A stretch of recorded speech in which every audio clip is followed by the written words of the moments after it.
Recording has been started. Good day, everyone, to our audience worldwide. Welcome to the 44th episode of Strategically Speaking with Dr. Adityanjee, a feature of Council for Strategic Affairs. Today, here on United States East Coast, it's July 3rd, around 5:30 p.m. in the afternoon, around a little bit ahead. And we have a very distinguished guest, Professor Sato Yoichiro. Professor Sato Yoichiro has a master's degree from University of North Carolina in International Relations, a PhD in International Relations from University of Hawaii. He serves as a professor of International Relations and Political Science at Asia Pacific University. He used to be the Dean of College of Graduate Studies at the same university, and I believe he was on sabbatical traveling to Poland and now currently joins us from Taipei in Taiwan. And in today's conversation, we are going to discuss threadbare, the Prime Minister's Sanae Takaichi's just concluded visit, her first visit as Prime Minister to New Delhi, India, and that visit lasted for 3 days from July 1st to July 3rd.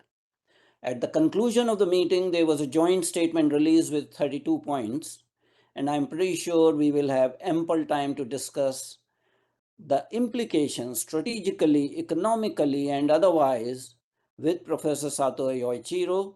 Welcome, Professor Sato, to our platform. Welcome to Council for Strategic Affairs once again. Thank you for inviting me. So I'm pretty sure you have followed this visit. This is the 16th annual bilateral summit meeting between the two prime ministers of Japan and India. As far as I can tell you, that the press in India has covered this visit of Prime Minister Sanae Takaichi very extensively and talked about the bilateral relationships and other issues. If you have to highlight three major achievements of this 16th bilateral annual summit and first visit of Prime Minister Takaichi, what would be those three things that have been achieved in this particular bilateral meeting? Okay, I think the first major achievement would be the package of economic cooperation measures. There are many new initiatives going on, and some of those initiatives are not purely economic business interest, but it has security implications. And so these overlapping areas are particularly important. Maybe we can talk more about that later. And I think the second significance is the timing of this bilateral summit meeting. At the time, the U.S.-India relations are in kind of discord, thanks to U.S. President Donald Trump's the tariff measures against India and some foreign policy disagreements in relations to America's wars, I should put it in plural. So I think this timing, the fact that Japan and India have ensured the closer strategic cooperations and its continuity into the future is particularly important, and especially this actually relates to my third point, that the Quad meeting this year has not been held at the summit level, and there has been some speculation that the Quad has been sort of downgraded. And well, indeed, the Quad started as a foreign ministers meeting, so if you think the summit level was irregularity, then it's just back to a normal. But I think there was some expectation that the summit level will become regularized, and if you take that perspective, I think we are in a period of decline. But although I don't think it's a decline, but it's very important that if not all Quad members, summit level leaders, then at least bilaterally between India and Japan, the top level meeting has taken place, and that is important. Thank you for your observations. Analysts based in India probably may or may not agree with your viewpoints about these three important take-home messages. What do you think about the Japan-India decision to consider trade in yen and rupee bypassing the dollar? What are your observations on that issue?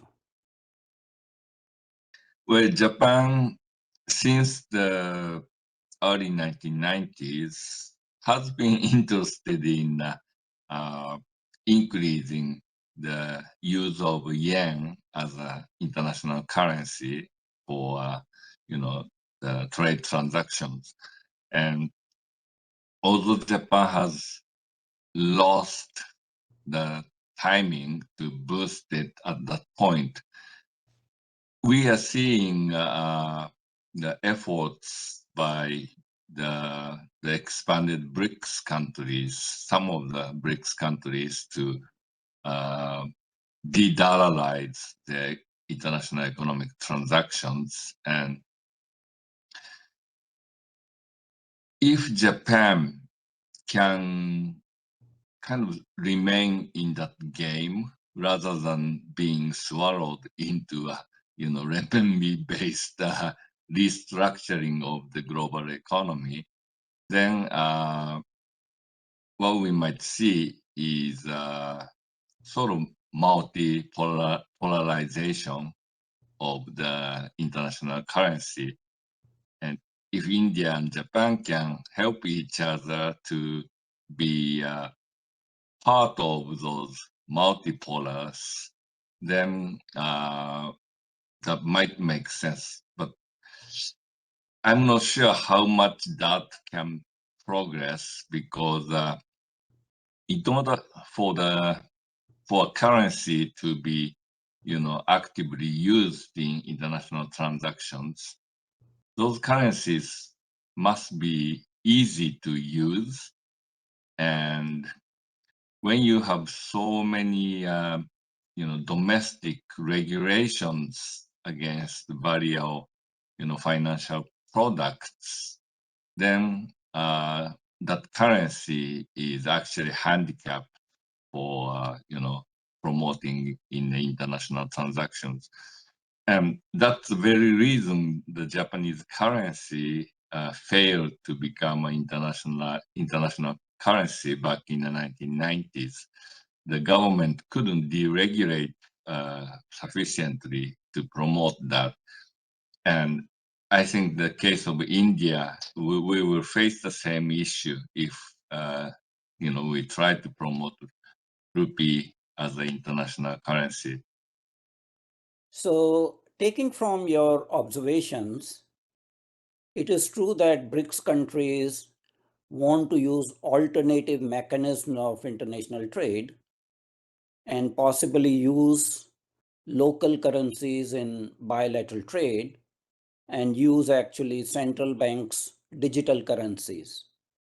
But BRICS currencies are not in favor of using renminbi or yuan as the international currency, although China wants it.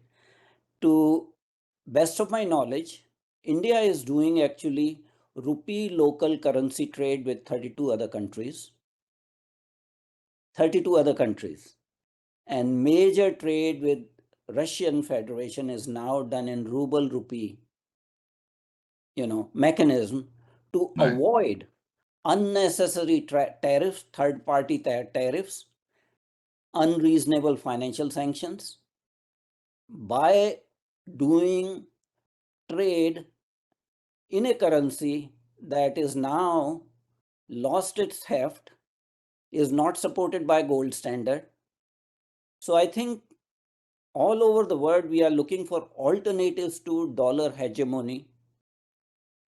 And probably if Japan and India can do their bilateral trade in yen versus rupees, it'll be profitable financially to both the countries because you won't be paying a surcharge to Western banks that do Mhm. trading in dollar because of twice currency exchange, rupee Right. to dollar, dollar to yen. You Yeah. eliminate that, and India has this UPI interface that is very easy. Countries like Greece have started to use that. So there's no Mhm. reason, and let me assure you, neither India nor Japanese want renminbi to be the international currency. So it's one of the alternatives, and time is ripe now to develop a spine, financial spine, and use your cloud to have alternative mechanisms that cannot be used for coercion, predatory practices. So that was my comment on that. Now, you did mention about Quad. Before I come to Quad, it's not only mine, but a lot of policymakers and strategic analysts based in India have looked at one more issue that is revolutionary in the joint statement following this particular bilateral visit. And that is defense co-production for the first time between Japan and India. As you know, they have agreed to have this, what is called unicorn manufacture in India, and possibly in future origami class stealth frigates to be co-produced in India. What are your thoughts on that? Yeah, I think the sound was interrupted a little bit, but I think I can guess what you were saying. The Japan has already signed the contract to sell and also authorize some local production of the Mogami class missile frigate with Australia. And now with India, there is talk about the local production of the Mogami class, and this meets both the India's needs to upgrade its naval capability and to be able to patrol the Indian Ocean more effectively and possibly even to take part in the South China Sea, as countries like Japan and the US may expect. At the same time, it meets India's desire to promote indigenous production of the critical arms. And this, so in that sense, this initiative will meet two objectives at the same time. And Japan has recently revised its self-imposed ban on the arms export. Previously, Japan could only export non-lethal equipment overseas, but the Takaichi cabinet has revised this regulation, and now under certain conditions, which are still quite stringent. For example, Japan cannot export arms, lethal arms, to a country which is currently in a war. But at the peacetime, Japan can now export lethal equipment. So Japan is ready to play more active role in defense transfers, and this will not only, you know, improve the capabilities of Japan's friends throughout the region, but also it will expand the production base of the Japanese defense industry. And this is particularly important because the Japanese defense industry could only sell to the Japanese Defense Ministry in the past. And this extremely limited market size has been a major obstacle against the Japanese defense industry to become internationally competitive producer. My take from this would be that Japan should take the example of India-Russian Federation cooperation in producing BrahMos missiles in India that are now hot commodity on international arms market. Countries like Philippines, Vietnam, possibly Indonesia, Armenia, for that matter, are, you know, entering into purchase agreements, and the model is that 51% of the shares are held by India and 49% by the Russian entity. So that way you sidestep the issue. You have the co-production of some of these arms, combining Japanese manufacturing skills and Indian software and artificial intelligence and IT skills combined, produced locally in India. That way you would not have the difficulty of selling it to the third parties. So that model of cooperation is already there. Japan needs to, firm up its mind that it wants to work with India in co-production based in India, just like you have the Maruti Suzuki cooperation in manufacturing small cars in India in the state of Haryana since 1979 onwards. And they are making more money for Suzuki anywhere in the world, Suzuki plant anywhere in the world, and they are exported to third countries. So you also have that experience of Indo-Japanese cooperation that is a money-making venture for Japan, especially Suzuki company. I Any think thoughts on that? it was there's some issues with the co-production, and I, you know, I'm here in Taipei, and we talked about the maritime security issues, and we have some, talk about the Philippines as well. And Philippines purchase of the BrahMos missiles, which is a very significant development for the Philippines defense policy. But although it succeeded, it was opposed by Russia. And because the Philippines buying this means that the Russian origin technologies will be now visible to not only just the Philippines, but also Philippines allies and friends.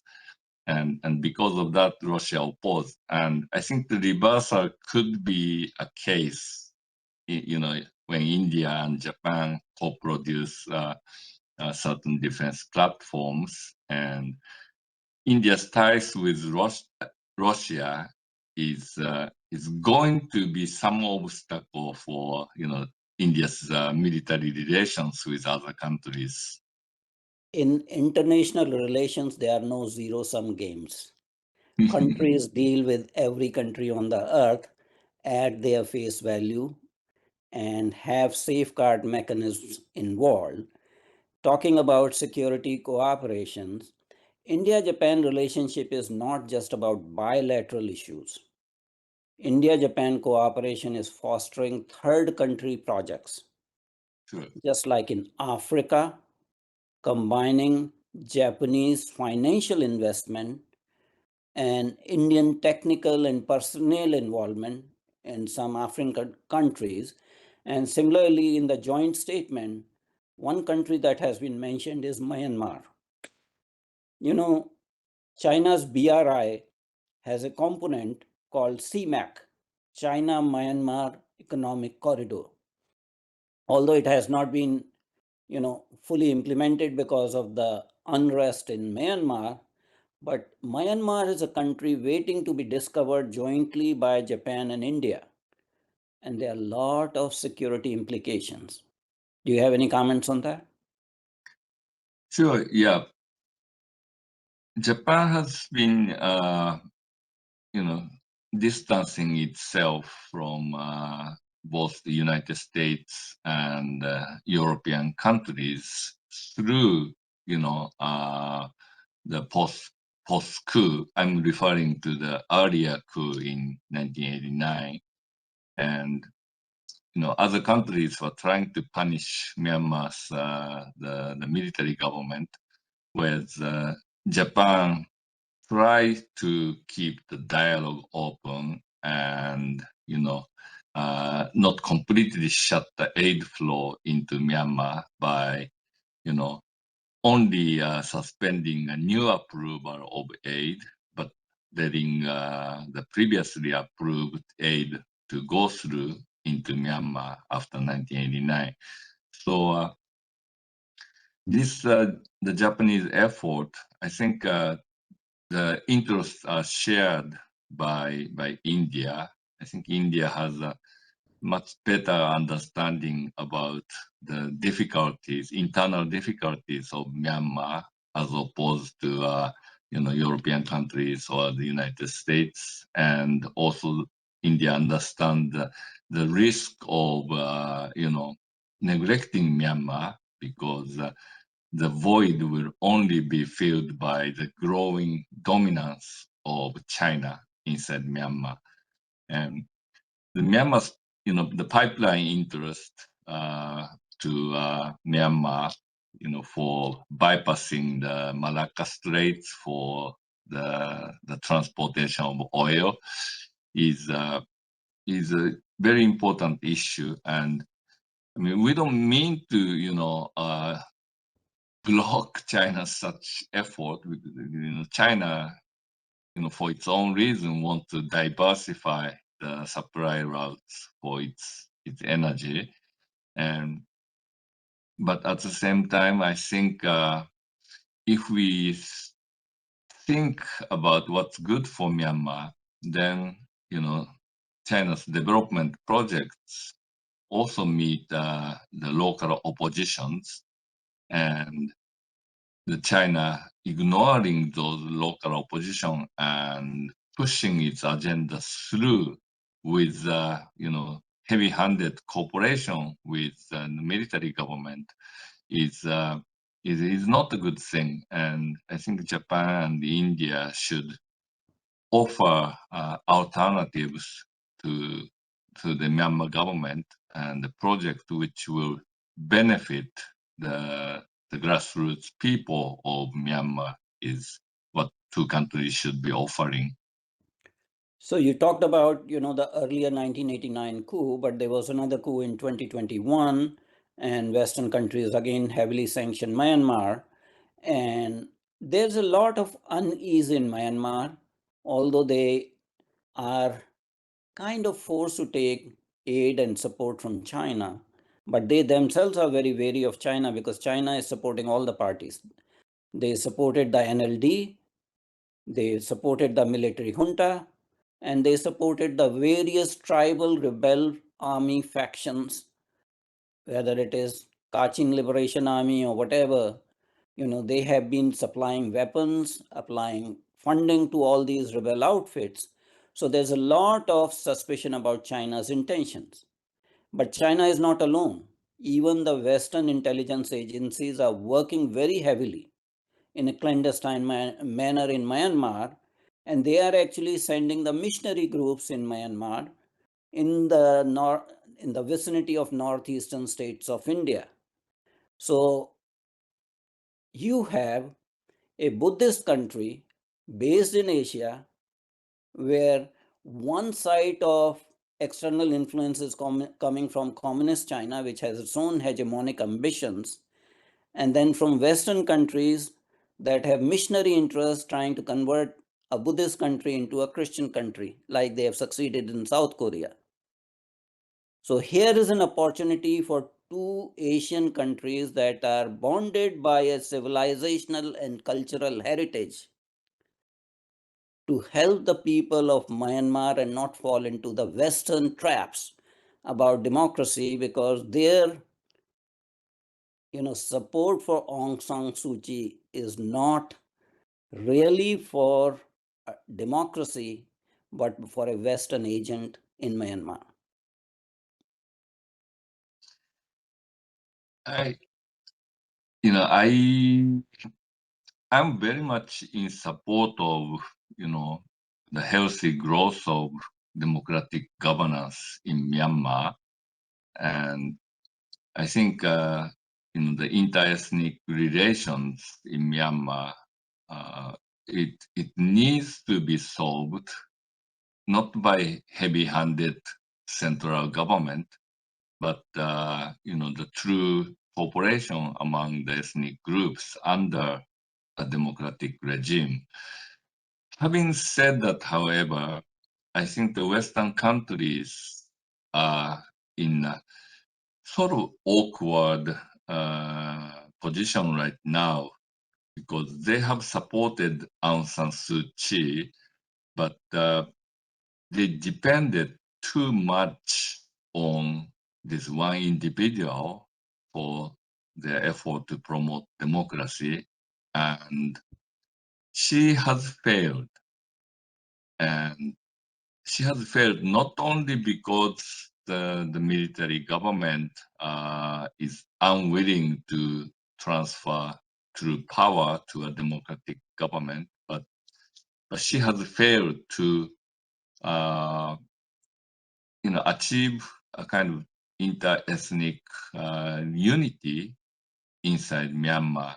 And that's partly her own fault, especially when it comes to the issue of the Rakhine state, and her stance against the Rohingya, the Muslims, was very much part of the reason of this conflict. So both military and she are equally, against the Muslim population in Rakhine.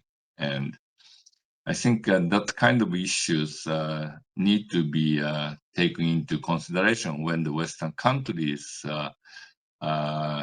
think about what's next in Myanmar. I think the current policy is just not working.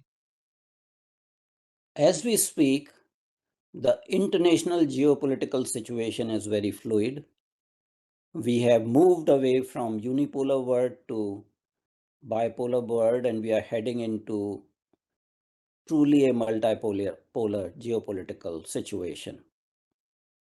Japan, since World War II, has been essentially a client state of United States, that it cannot make any strategic decisions on its own. But now is the opportunity, under a strong prime minister and a very weird US administration. So we were talking about Quad. The main reason Quad is not going anywhere is because of US issues. Last two administrations, one led by Democrat Joe Biden, failed to do a summit level meeting of the leaders of Quad.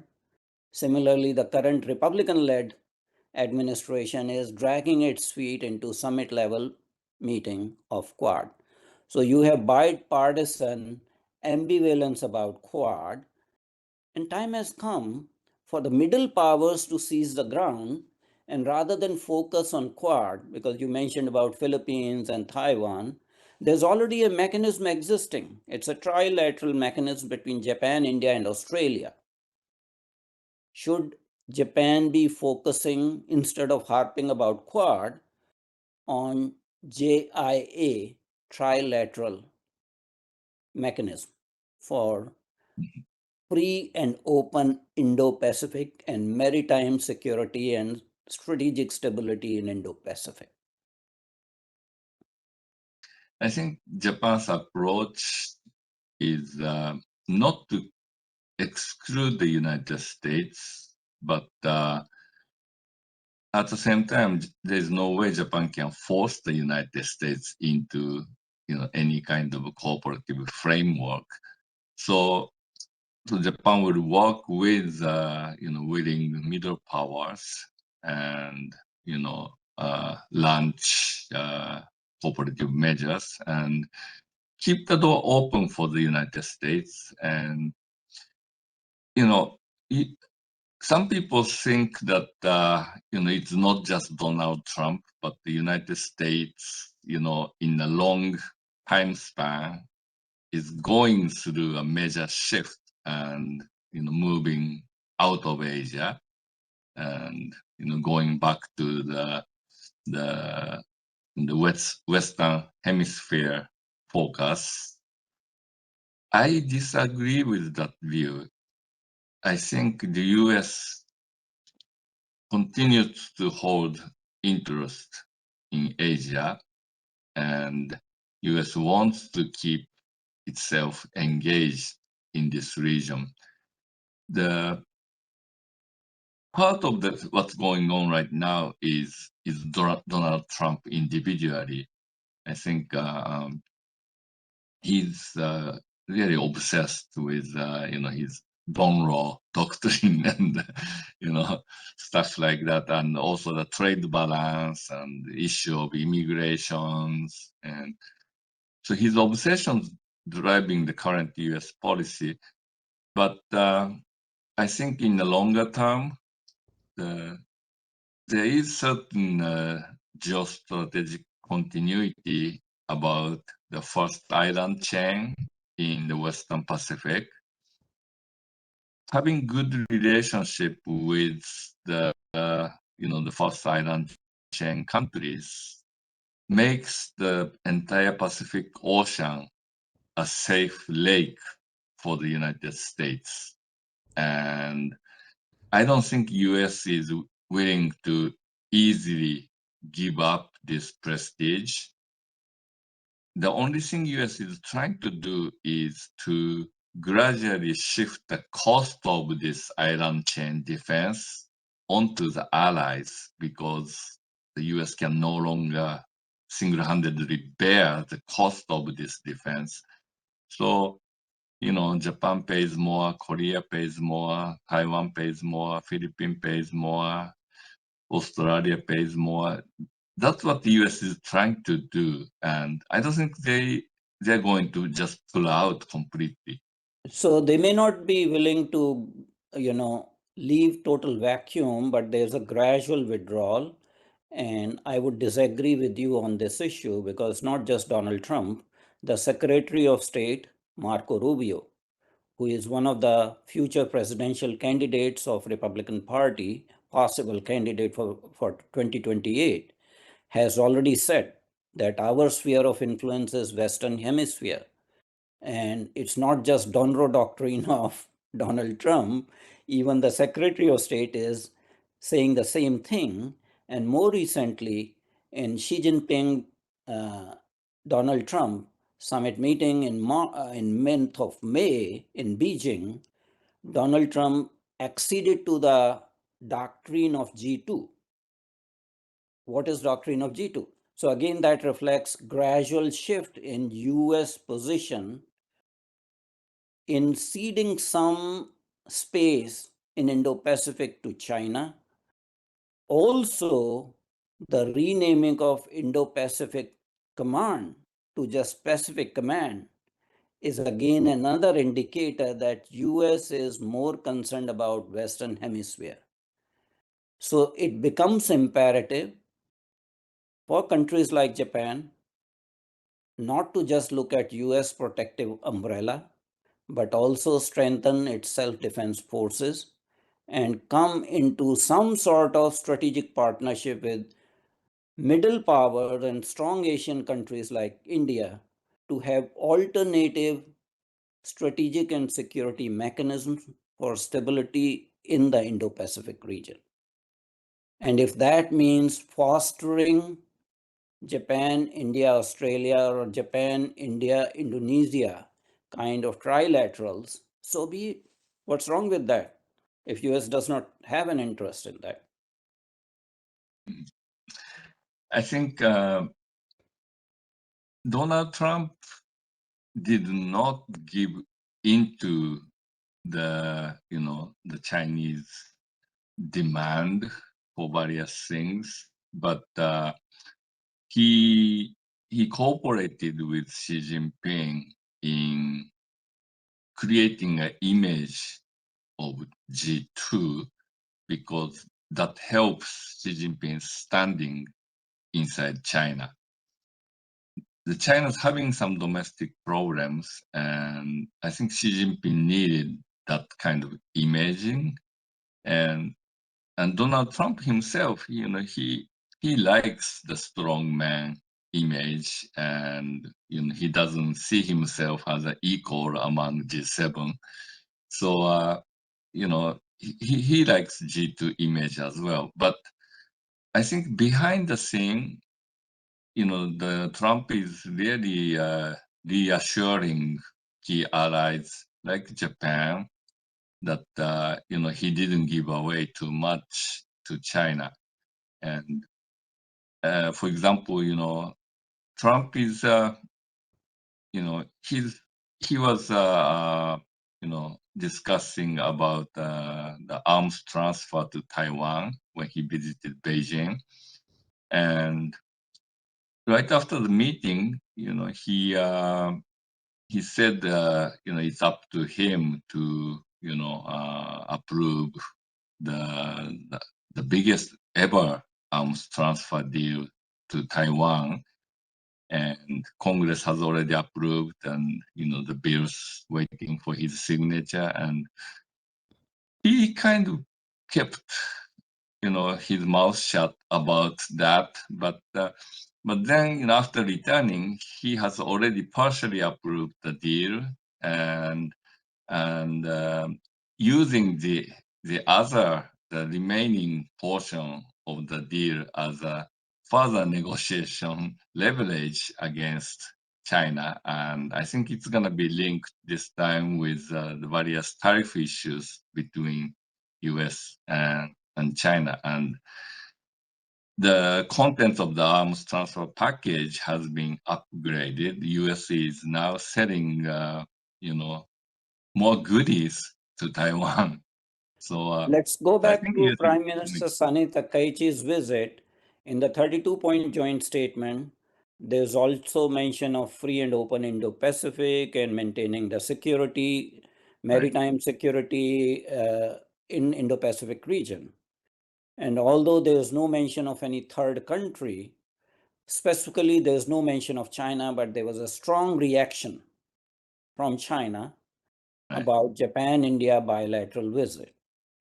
How do you perceive this Chinese strong reaction? Very anti and very vitriolic reaction. Yeah. China has been trying to, even before Takaichi, for the longest time, China has been trying to keep Japan from becoming a security player. So China wanted to freeze the clock, at 1945, when Japan became a non-military being in 1945. That's what China wants. But I think Takaichi is significant because succeeding some of the defense initiatives under the Abe and also the Kishida, the doubling the security budget, and Takaichi even accelerated that calendar, and the target year was 2027, but in 2026, Japan is likely meeting the doubling target already 1 year ahead of the schedule.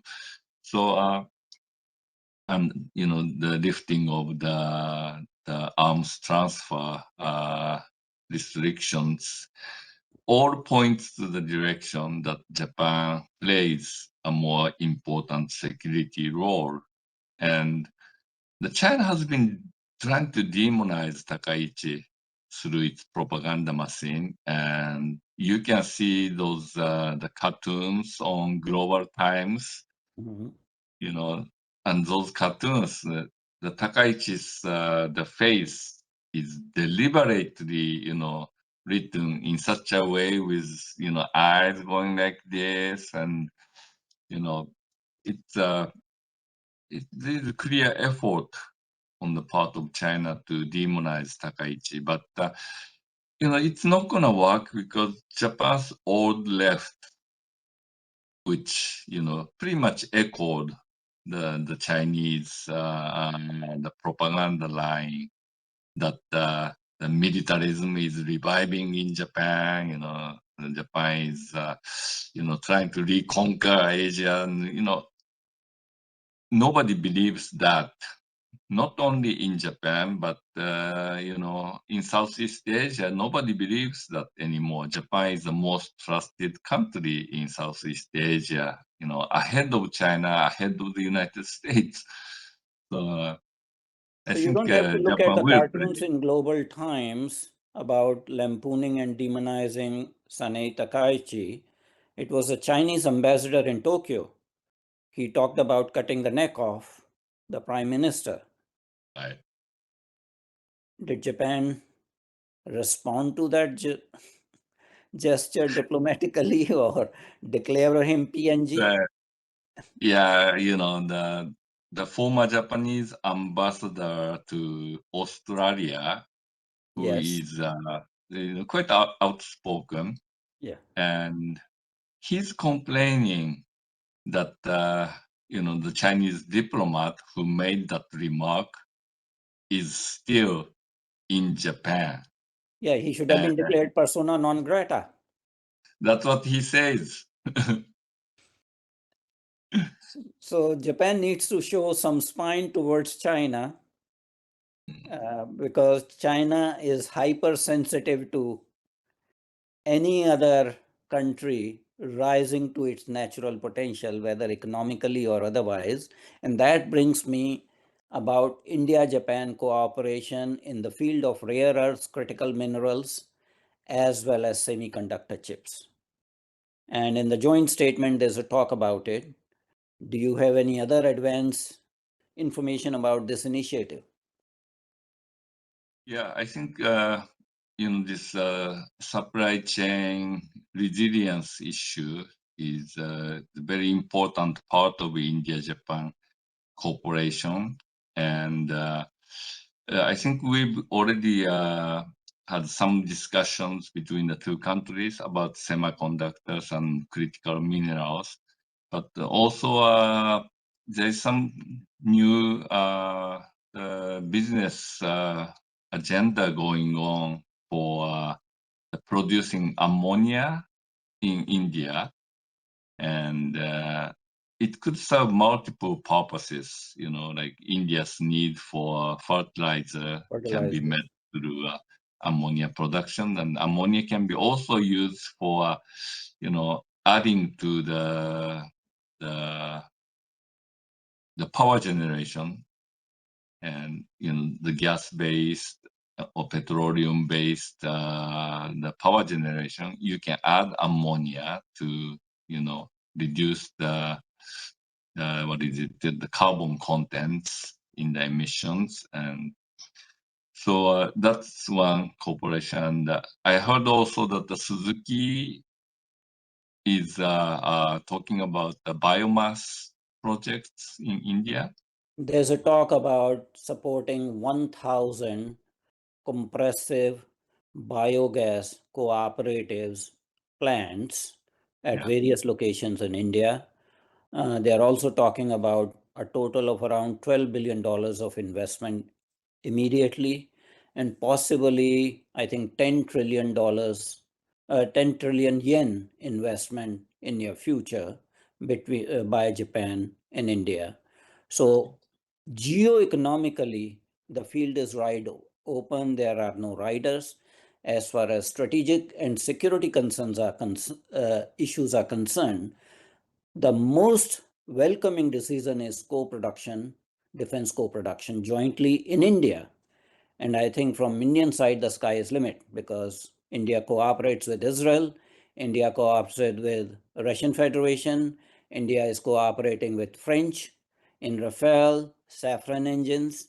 So India has multi-alignment policy, and Japan should actually overcome its inhibition or seeking permission from Washington DC for any strategic initiative independent of United States. That's the challenge for Japan. And once that challenge is, you know, handled successfully by a new generation of Japanese leaders who are not stuck in post World War II defeat syndrome of Japan and paying obeisance to United States, I think the future is good for both Japan and India in Asia as stabilizing force in Asia. I think the other issue of common interest between India and Japan, I think India is very much interested in the development of the so-called chicken neck area, the Northeast Asian the province like Assam, Yeah. and Japan has already directed its ODA to road connectivity infrastructure in this region.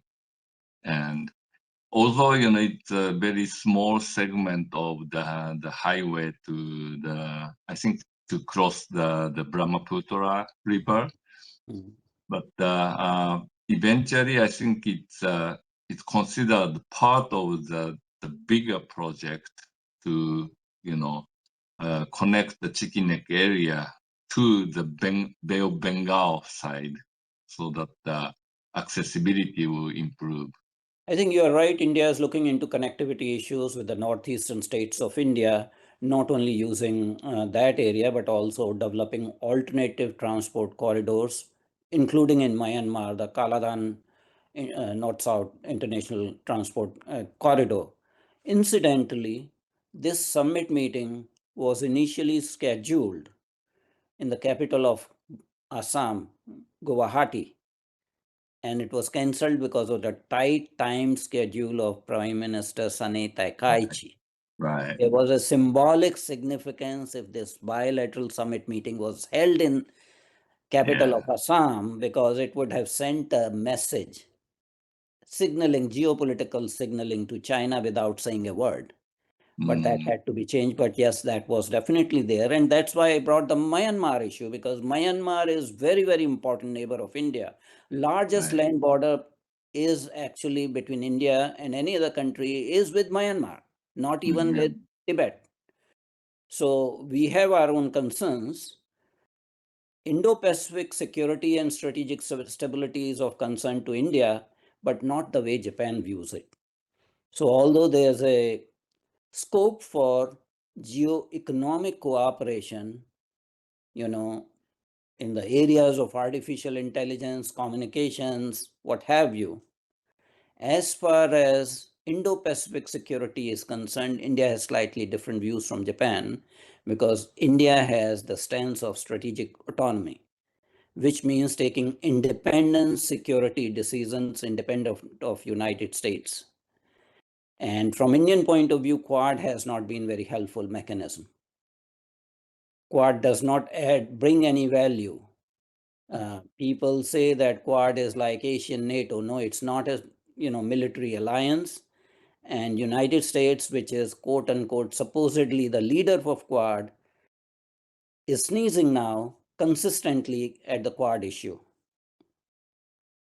So Quad is not likely to go anywhere. So if we have to take care of Indo-Pacific strategic and maritime security, the countries in the region, the resident powers, the resident naval powers have to build up alternative security structures. And that is where comes the middle power cooperation, devoid of China, devoid of possibly United States.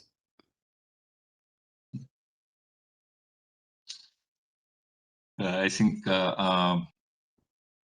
the security in the Indian Ocean region, especially for the energy transport corridor from North America through the Red Sea, North Africa through the Red Sea, or from Middle East through the Strait of Hormuz.